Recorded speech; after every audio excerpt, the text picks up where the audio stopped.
16편 16장 1절에서 11절 말씀을 가지고 다윗의 다짐, 이런 제목으로 하나님의 말씀을 증거하겠습니다. 아멘. 자, 시편 16편은 확신에 가득 찬 시입니다.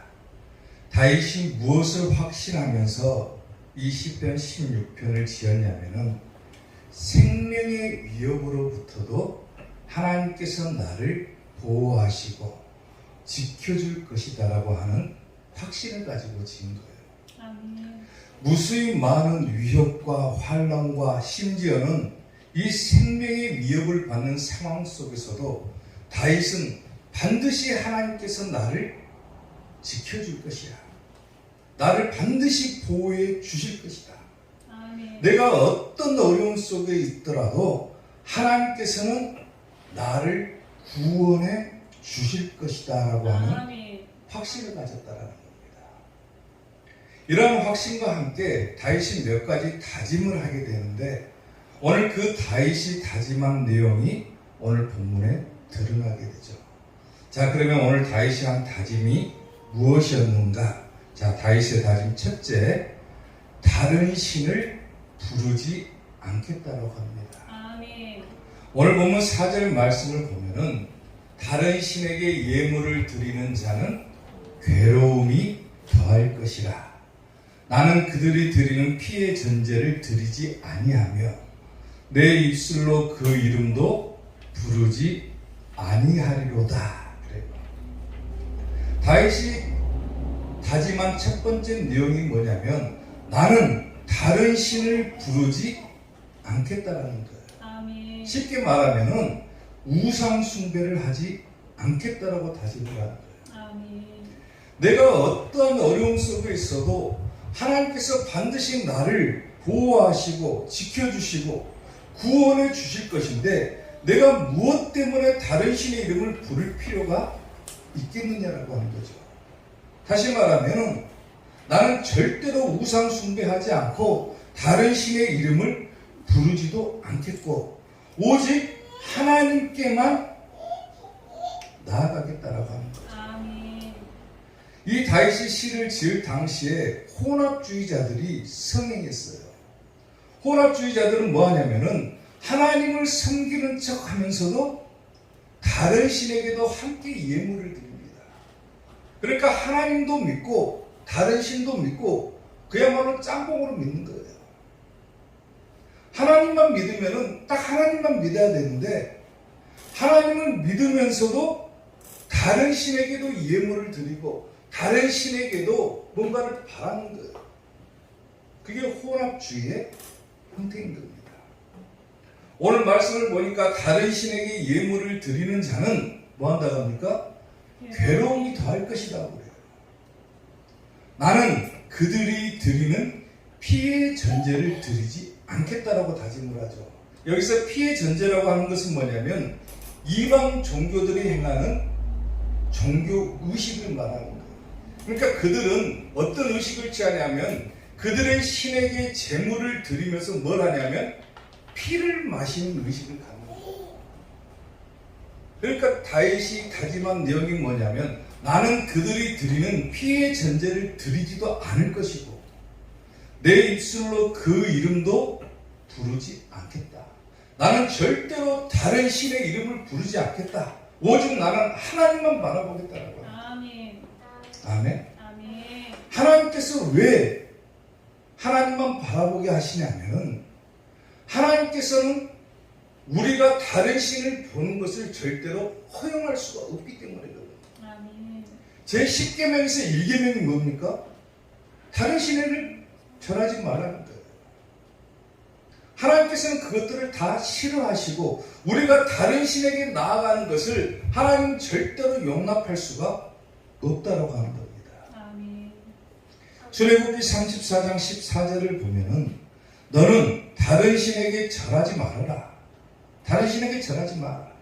여호와는 질투라 이름하는 무슨 하나님이라고 합니까? 질투의 하나님이다 그래요. 우리가 섬기는 하나님은 질투하시는 하나님입니다. 오직 하나님만 바라보기를 원하시지 다른 신을 쳐다보고 다른 신에게 절하는 것을 용납할 수가 없다라고 하는 거죠. 또한 출애굽기 23장 13절을 보면은 내가 내게 이른 모든 일을 삼가 지키고 다른 신들의 이름은 부르지도 말고, 다른 신의 이름은 부르지도 말라고 그랬어요. 부르지도 말고 내 입에서 들리게도 하지 말아라 그랬어요. 아예 하나님 외에 다른 신을 섬기는 것은 하지도 말아라 그거죠. 아멘. 아멘. 하나님만 믿기로 작정을 했으면은 하나님만 보라는 거예요. 아멘. 요나서 2장 8절을 보면은 거짓되고 헛된 것을 숭상하는 모든 자는 자기에게 베푸신 은혜를 버린 것이다 그래요. 아멘. 오늘 하나님께서 우리를 부르셨기 때문에, 우리를 택하셨기 때문에 하나님 앞으로 나올 수가 있는 거죠. 하나님께서 내게 무슨 은혜를 주셨냐면 하나님 앞에 나와서 내가 구원받을 수 있는 은혜를 주셨음에도 불구하고 다른 신을, 다른 헛된 것을 숭상해버리면은 그 은혜를 저버린 것과 같다는 거예요. 더 이상 구원은 없다는 거예요. 오직 하나님만 바라보고 하나님만 섬기는 여러분들이 될 수 있기를 주님의 이름으로 축원합니다. 아멘. 서울 시립대에 권은태 교수라고 하는 분이 계십니다. 근데 이분이 하루는 미국을 방문했다가 거기서 우연찮게 성탄절을 보내게 됐어요. 성탄절이 되어가지고 미국에 있는 한 교회에 가서 예배를 드리는데 그 교회 목사님이 성도들을 향해서 뭐라고 하냐면은 그래도 오늘 성탄절인데 예수님께서 탄생하신 날인데 우리가 길거리로 나가가지고 게릴라 찬양이라도 해야 되지 않겠느냐라고 하는 거예요. 이 교수가 그 목사님의 이야기를 듣고 의아해합니다.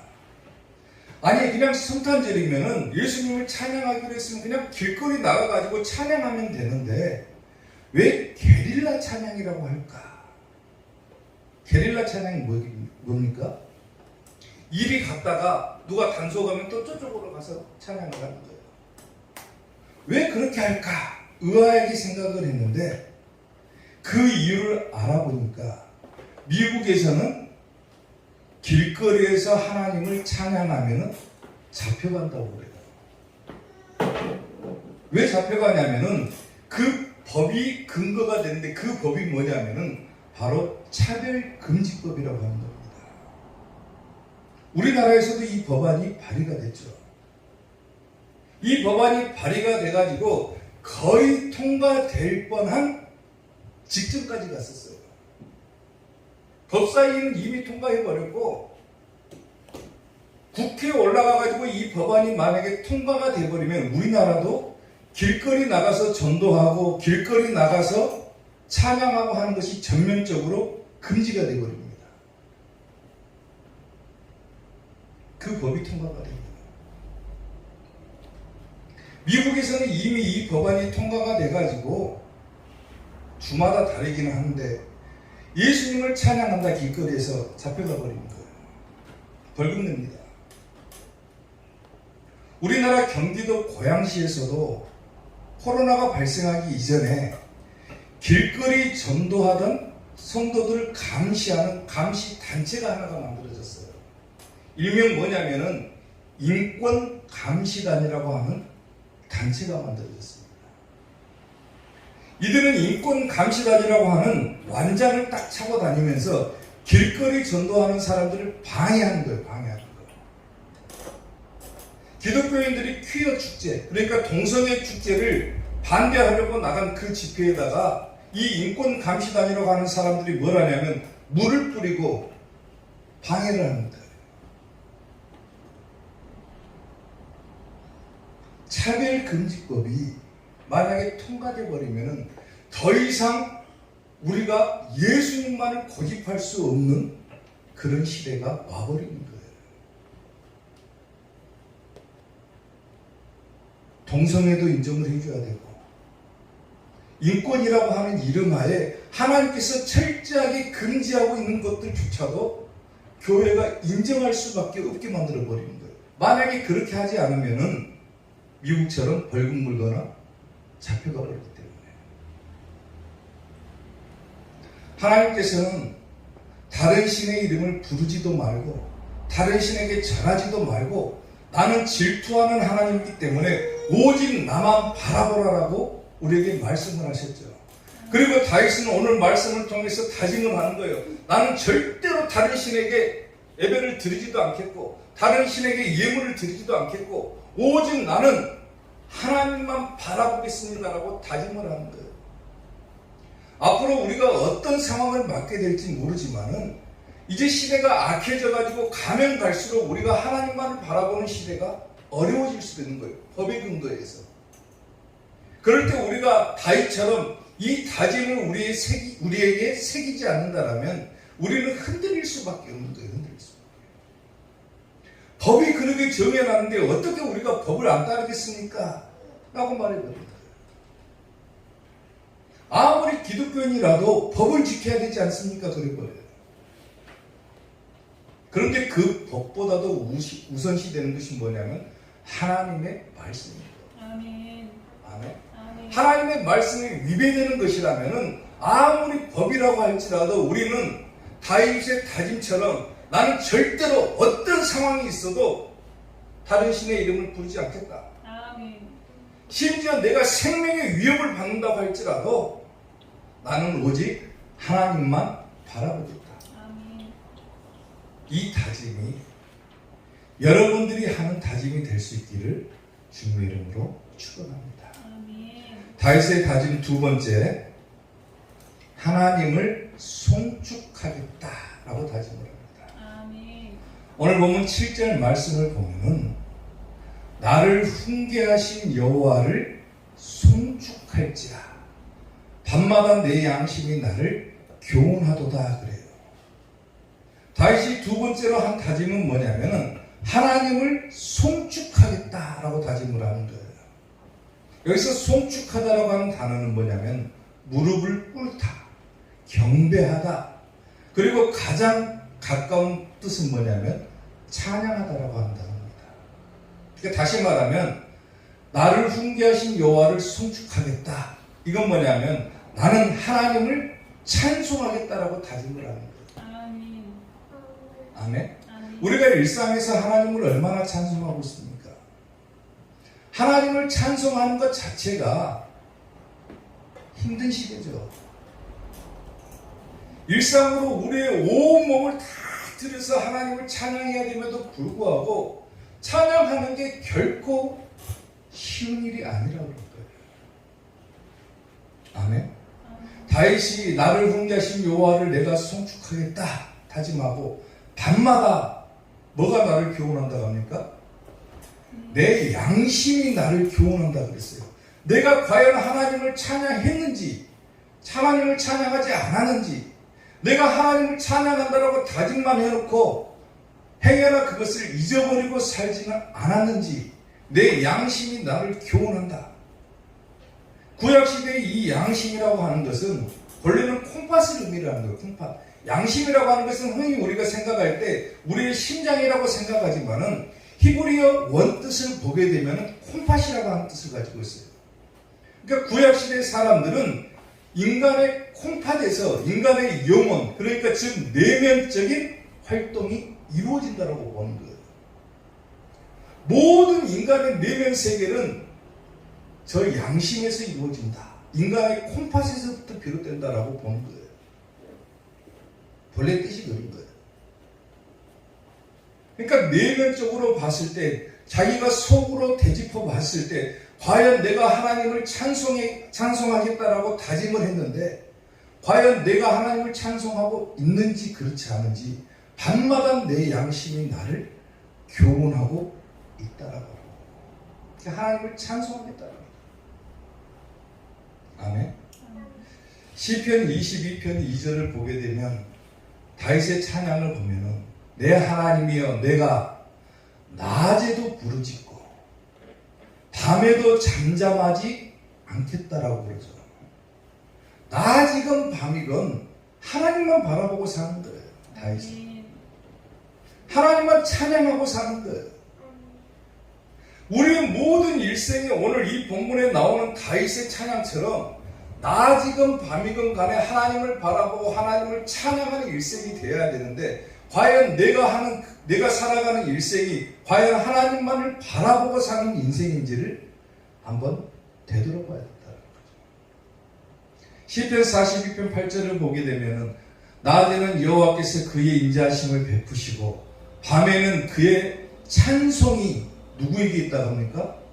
내게 있다라고 그러죠. 하나님의 찬송이 내게 있어 생명의 하나님께 내가 기도하겠다. 저건 역시도 다윗의 다짐이죠. 찬양하겠다라고 하는 거예요. 찬양하겠다.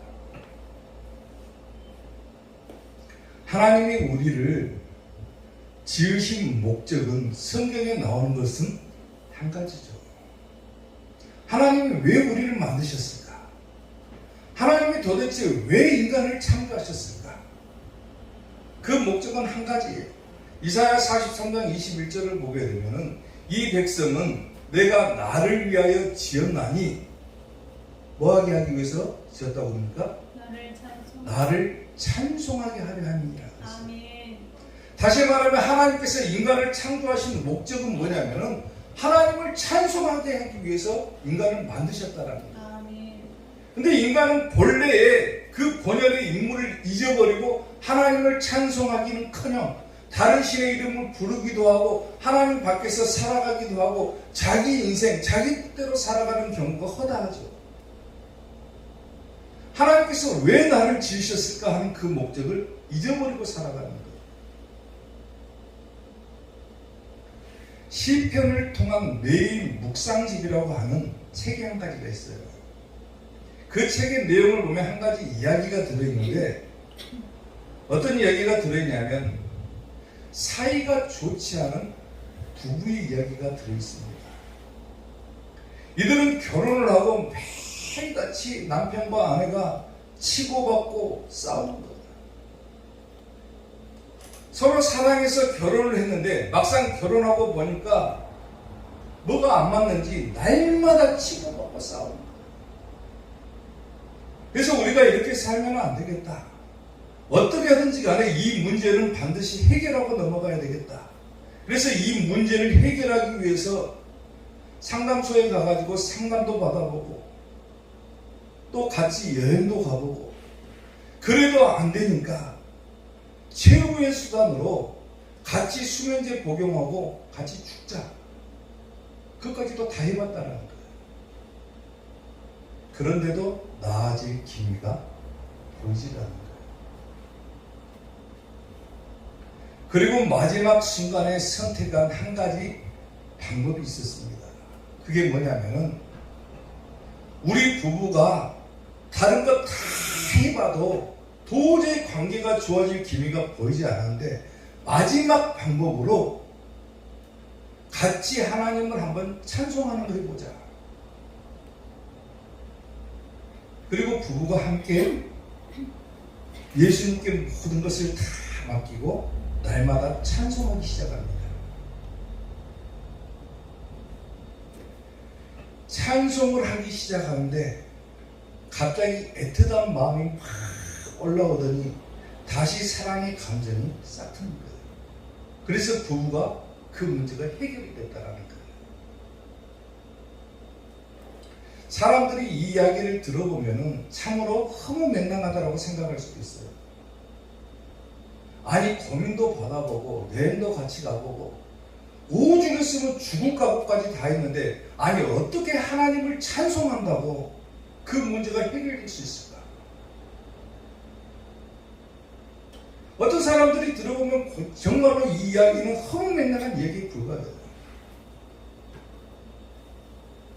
근데 그 본연의 것을 찾아가다 보면은 왜 하나님께서 우리를 만드셨고 왜 우리로 하여금 그 목적에 충실할 때 뭔가가 있게 하셨을까를 생각해 보면 달라집니다. 아멘. 성경을 아는 사람들은 성경의 내용들을 보게 되면 이 찬송이라고 하는 놀라운 힘이 얼마나 큰 역할을 하는지를 깨닫게 됩니다. 아멘. 모르는 사람들은 찬송한다고 어떻게 그것이 해결되겠냐? 찬송한다고 어떻게 귀신이 떠나가겠냐? 찬송한다고 어떻게 죽을 병이 고침을 받겠느냐? 찬송한다고 어떻게 우리가 생각하지도 못하는 기적들이 일어나겠느냐라고 생각할 수 있지만은 성경에 기록된 내용을 보게 되면 찬송할 때 그야말로 놀라운 기적들이 어마어마하게 일어났다고 합니다. 아멘.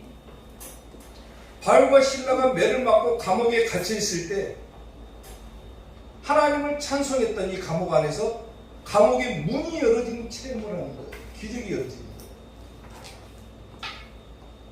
찬송을 했더니 악령이 떠나가 버립니다. 아멘. 사울왕이 귀신 들려가지고 악령에 너무나도 괴로워하고 있을 때 다윗이 비파와 수금으로 하나님을 찬송했더니 그 악령이 떠나가 버려요. 아멘. 성경에 기록된 이야기입니다. 또 하나님을 찬송했더니 죽을 병이 고침을 받아버려요. 아멘. 사람들이 생각할 때는 어떻게 그게 과연 가능하겠느냐라고 할지 모르지만 하나님의 능력은 사람이 생각하는 것보다도 훨씬 더 위대하다고 합니다. 아멘. 우리는 하나님께서 만드신 피조물에 불과한데 우리를 만드신 그 조물주를 우리가 우리의 생각과 판단력으로 그분을 판단하려고 하는 경향이 있다는 거예요. 내가 하지 못한다고 해서 그분도 하지 못할 것이다. 세상에 하지 못한다고 해서 그분도 하지 못하실 것이다 라고 생각하면 큰 오산인 거예요. 우리는 못해도 하나님은 하시는 거예요. 아멘. 아무리 큰 역경과 환난과 또 아픔과 질병이 있다고 할지라도 하나님을 찬송할 때 그야말로 놀라운 기적들이 일어나 버립니다. 아멘. 그러니까 우리의 일상에서 하나님을 찬송하는 거예요. 아멘. 하나님께서 우리를 왜 지으셨다고요? 찬송하게 하기 위해서 우리를 지으셨다고 그랬어요. 아멘. 하나님께서 우리에게 만드신 그 목적대로 우리가 하나님을 찬송할 때 우리는 그야말로 하나님께서 만드신 놀라운 기적들을 체험하고 맛볼 수가 있는 거예요. 아멘. 다윗은 그것을 깨닫는 거예요. 지금 다윗이 오늘 시편 16편을 통해서 왜 이렇게 다짐을 합니까? 내가 하나님을 찬송하겠다라고 다짐을 하잖아요. 다윗의 상황은, 현재 상황은 죽음의 위협으로부터 위협당하고 있는 상황이에요. 언제 죽을지도 모르는 그 위협 속에서도 다윗이 생각한 것이 뭐냐면 나는 하나님을 찬송하겠다. 아멘. 생명의 위협 속에서도 나는 하나님을 찬송하겠다. 이 신앙은, 다윗이 하고 있는 이 다짐의 신앙은 하나님께서 역사해 주실 것이라고 하는, 하나님께서 나와 함께해 주실 것이라고 하는, 나를 보호하시고 지키실 것이라고 하는 확신이 있기 때문에 이와 같은 다짐이 가능한 거라는 거예요. 아멘. 그러한 믿음이 없으면 불가능한 거죠. 아멘. 사랑하는 성도들, 하나님께서 우리를 만드신 목적대로 낮이건 밤이건 하나님을 찬송하는 여러분들이 될 수 있기를 주님의 이름으로 축원합니다. 아멘. 다윗의 다짐 마지막 세 번째, 하나님을 항상 모시겠다라고 다짐을 합니다. 오늘 보면 8절 말씀을 보면은 내가 여호와를 내 앞에 모시며 그가 나의 오른쪽에 계심으로 내가 흔들리지 아니하리로다 그래요. 다윗이 마지막으로 한 다짐은 뭐냐면은 내가 하나님을 항상 내 앞에 모시겠다. 다시 말하면 하나님만 섬기겠다는 거죠. 아멘. 아멘. 아멘. 내가 하나님을 항상 내 앞에 모시며 그가 나의 오른쪽에 계신다 그랬어요. 오른쪽. 여기서 오른쪽은 뭘 상징하냐면 하나님의 권세를 상징하는 거예요. 그가 나의 오른쪽에 계신다. 그 말은 곧 하나님의 권세로서 나를 지켜주시고 보호해 주신다. 아멘. 그렇기 때문에 내가 흔들리지 않는다. 내가 요동하지 않는다. 나는 절대로 흔들리지 않는다. 아무리 나에게 위협을 가하고 생명의 위협 속에 있다 할지라도 하나님께서 내 오른쪽에 계시기 때문에 나는 절대로 흔들리지 않겠다라고 하는 확신을 하는 거예요. 아멘. 가장 중요한 단어는 뭐냐면 저기서 항상이라고 하는 단어입니다. 항상. 내가 여호와를 항상 내 앞에 모시겠다. 항상. 다윗이 어떤 상황이라 했습니까? 현재 고난을 당하고 있는 상황이죠. 생명의 위협을 받고 있는 상황이에요. 그럼에도 불구하고 항상 내 앞에 모시겠다. 나는 항상 하나님만 바라보겠다. 하나님만 섬기겠다라고 다짐을 하니까. 시편 73편 23절을 보면 내가 항상 주와 함께하니, 항상 함께했다고 그러죠. 아멘. 내가 항상 주와 함께하니 주님께서 내 오른손을 붙드셨나이다 그래요. 어떤 상황 가운데서도 내가 하나님만 섬기고 내가 항상 하나님만 바라봤더니 하나님께서 나를 붙들어 주셨다. 나를 지켜주셨다. 나를 살려주셨다. 나를 구원해 주셨다는 거예요. 아멘. 시편 62편 6절을 보면은 오직 그만이 나의 반석이시요 나의 구원이시요 나의 요새가 되시니 내가 흔들리지 않을 것이다 그래요. 쫓기고 있는 상황에서도 언제 죽을지도 모르는 그 상황에서도 다른 것을 바라보는 것이 아니라 하나님만이 나의 반석이시고 구원이시고 나의 요새가 되어주신다. 아무리 천만인이 둘러싸서 나를 진치고 나에게 생명의 위협을 가한다 할지라도 하나님께서 나를 막아주신다라고 하는 확신이 있기 때문에 다윗은 저와 같은 다짐을 하는 거예요. 내가 항상 하나님을 모시겠다. 그리고 그것은 진짜로 기적으로 나타났죠. 사람들은 흔히 고난이 오면 흔들려 버립니다. 자기에게 조그마한 어려움이 오면 흔들려 버립니다. 그와만큼 믿음을 지키기가 어려운 거예요. 우리가 믿음을 가졌다. 저 사람은 믿음이 좋다. 너무나도 쉽게 믿음에 대해서 얘기를 하지만은 실상을 보면은 믿음이 있는 사람은 거의 없는 거예요. 누가 믿음이 있습니까? 지금 이 시대에. 목사라고 할지라도 믿음이 없어요. 성도가 아무리 교회 오래 다니고 신앙생활 열심히 했다고 할지라도 믿음이 있는 성도가 과연 몇이나 되겠냐. 예수님께서 이런 말씀을 하셨죠. 내가 다시 올 때 과연 믿음이 있는 자를 볼 수가 있겠냐 그랬어요. 그만큼 믿음이 없다고 하는 거예요. 성경을 보게 되면은 겨자씨만한 믿음이 있으면은 겨자가 얼마나 쬐까납니까?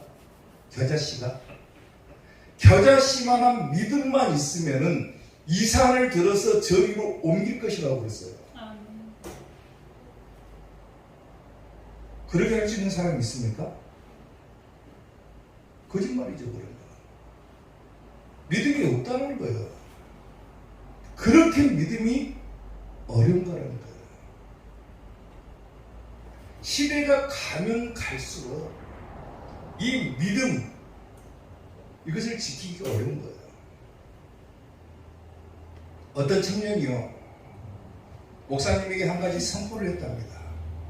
목사님이 겨자씨만한 믿음이 있으면 이 산을 들어서 저리로 옮길 것이다 라고 하는 설교를 하니까 그 청년이 목사님의 설교를 듣고 목사님, 오늘부터 내가 믿음을 한번 가져보랍니다.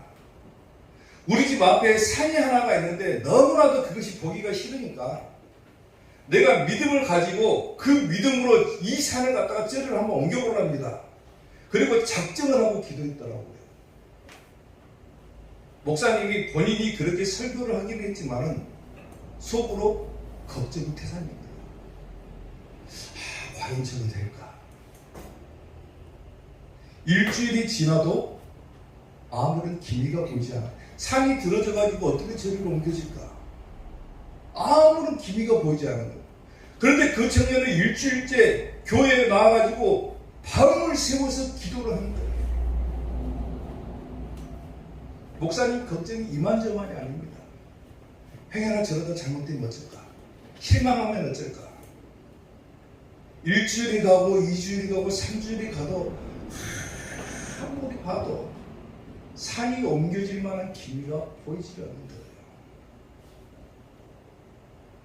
이 청년이 40일을 기도했답니다. 40일을 기도하고 나서 목사님에게 다 오더니 웃으면서 얘기를 하더래요. 뭐라고 얘기를 하냐면, 목사님 진짜로 산이 옮겨졌습니다 그러더래요. 근데 목사님께서 설교하신 내용처럼 산이 그냥 번쩍 들려가지고 저리로 옮겨진 것이 아니라 그 산이 너무나도 보기가 싫었는데 나라에서 거기다가 길을 낸다고 중장비들이 와가지고 그 산을 갖다가 다 파헤쳐가지고 흙을 갖다가 저리로 다 옮기더래요. 진짜로 산이 저리로 옮겨진 것은 아니지만은 그 산이 없어졌다고 그래요. 믿음을 지키기가 어렵죠. WCC라고 하는 단체가 있습니다. 이 WCC가 뭐냐면 세계교회협의회라고 하는 단체예요. 1948년도에 네덜란드 암스테르담에서 개신교를 중심으로 일어난 운동이 바로 이 WCC인데, 이게 뭐냐면은 종교를 통합하자라고 하는 거예요. 개신교에서 일어난 운동이에요. 개신교에서. 본부도 두고 있습니다. 스위스 제네바에다가 본부를 두고 있는데, 교회가 분열되면 되겠냐? 하나로 통합하자. 들어보면 괜찮은 제안 같아 보이지만은 이것은 상당히 문제가 있는 거예요. 교회가 하나가 되게 하는 것은 좋은 거예요. 근데 더 나아가서 이들이 주장하는 것은 뭐냐면 교회뿐만 아니라 모든 종교도 하나로 통합을 하자는 거예요. 불교나 천주교나 원불교나 할 것 없이 모든 세계 종교를 갖다가 하나로 통합을 하자. 겉으로 듣기에는 좋은 내용 같죠. 겉으로 들어보기에는 괜찮은 제안 같아 보이지만 어떻게 세계의 종교가 통합될 수 있습니까? 우리는 하나님만 믿는, 예수님만 섬기는 그런 신앙을 가지고 살아가는데 예수님 외에 다른 신을 섬기는 종교하고 어떻게 교회가 하나가 될 수 있냐 그거예요. 불가능한 거죠. 심지어 이 WCC에서는 1990년도에 바르 선언문을 통해서 공식적으로 뭐라고 선포해 버리냐면은 기독교 밖에도 구원이 있다라고 선포를 해버립니다. 교회 밖에 구원이 있습니까? 성경은 다른 이로서는 구원을 얻을 수 없나니 천하 사람 중에 구원을 받을 만한 다른 이름을 우리에게 주신 적이 없다라고 분명하게 얘기해요. 오직 예수님 외에는 구원이 없다라고 성경은 우리에게 말씀을 하는데 교회 외에도 기독교 밖에도 구원이 있다라고 이들은 주장을 해버립니다. 그러니까 종교통합이라고 하는 얘기가 나오는 거예요. 1990년도에 관람푸드에서는 심지어 이들은 뭐까지 하냐면은 제사와 구판을 벌여요. 구판. 교회 안에서 구술합니다. 구술. 종교가 통합하자라고 하는 거예요. 초원제를 지내기도 하고 귀신에게 기도를 합니다. 그 기도문의 내용이 인터넷 보면 다 나와 있어요.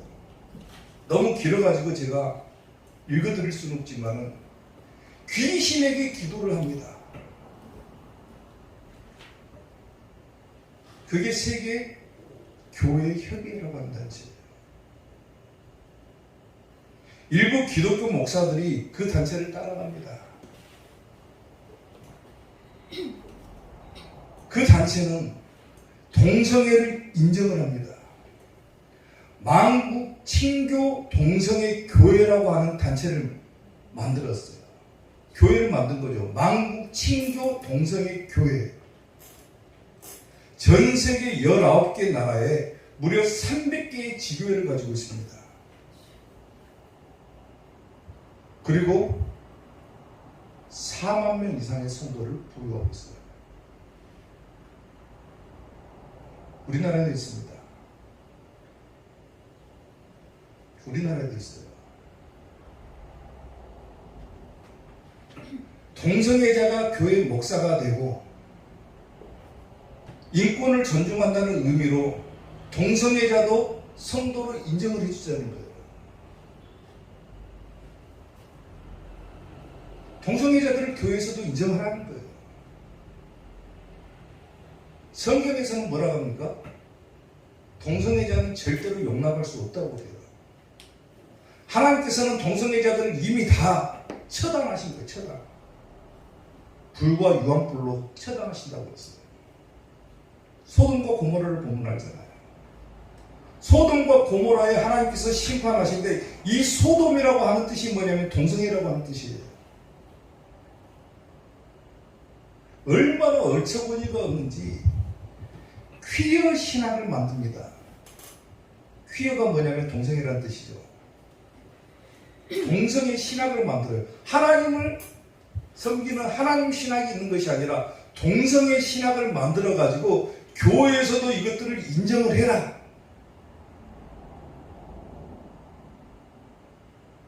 그리고 심지어는 일부 목사님들도 거기에 동조하고 따라갑니다. 인터넷만 쳐봐도 다 나와요. 누군지.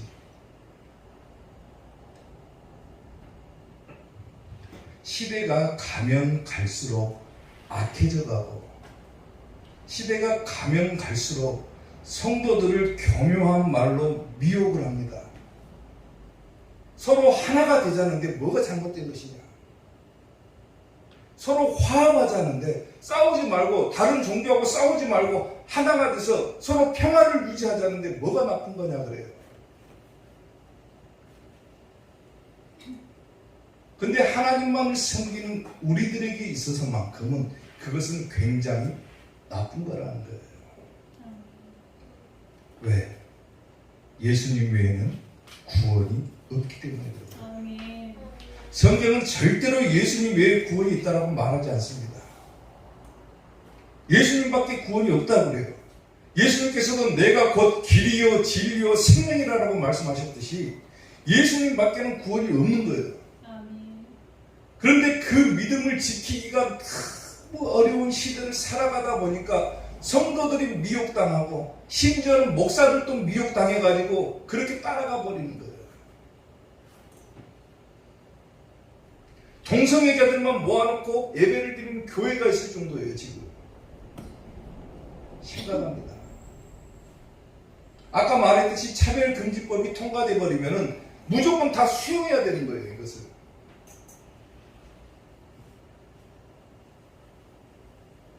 믿음을 지키기가 어려운 시기죠. 까딱 잘못하면 넘어가 버립니다.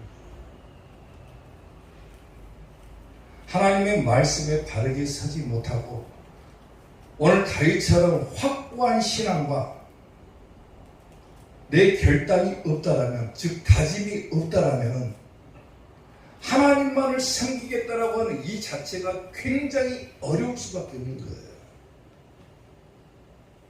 마음을 굳게 먹는 거예요. 나는 어떤 상황 가운데서라도 오직 하나님만 섬기겠다. 절대로 다른 신의 이름을 부르지 않겠다. 오직 나는 내 하나님만 찬양하겠다라고 하는 이 다윗의 다짐이 우리의 결단이 되지 않는다라면 이 어려운 시대에 우리의 신앙은 넘어질 수밖에 없고 미혹당할 수밖에 없다라고 합니다. 사랑하는 성도 여러분, 오늘 여러분들이 가지고 있는 믿음을 굳게 지킬 수 있기를 주님의 이름으로 축원합니다. 아무리 어려운 일이 있더라도 하나님께서 반드시 나를 지켜주실 것이다.